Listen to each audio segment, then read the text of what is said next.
നീയൊക്കെ ആരായാലും ഇറങ്ങി പോടാ എന്റെ സെറ്റിൽ നിന്ന്. വന്നിരിക്കുന്ന ഇടം ബെസ്റ്റ്. മലയാള സിനിമയിൽ പടം പ്രൊഡ്യൂസ് ചെയ്യാൻ കാശില്ലാതെ തെണ്ടി ഞൊണ്ടി നടന്ന നിന്നെ കയ്യിലെ കാശ് തന്ന് ഇതുപോലെ നിവർന്നു നിൽക്കാൻ ആളാക്കിയ എന്നെ നീ റാവരപ്പിച്ചു. തന്ന കാശ് തിരിച്ചു ചോദിക്കുമ്പോ ഈ ജാതി ഉടായ്പ് പഞ്ച് ഡയലോഗുമായിട്ട് വന്നാലുണ്ടല്ലോ,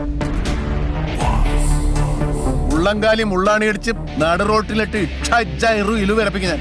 മനസ്സിലായോ? உனக்கு பொண்டாட்டி குழந்தைகளை பார்க்கணும்னா மரியாதையா பணத்தை திருப்பி கொடுத்துரு.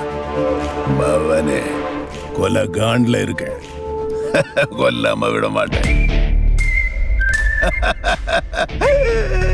ആരാടാ ഈ പടത്തിന്റെ ഡയറക്ടർ? ഞാനാണ് സാർ. അവനെടുത്ത് വണ്ടിയിലിടും. അയ്യോ, ഇങ്ങോട്ട് വാടാ. ഇവന്റെ ലാസ്റ്റ് പടം. ഇങ്ങോട്ട് വാ.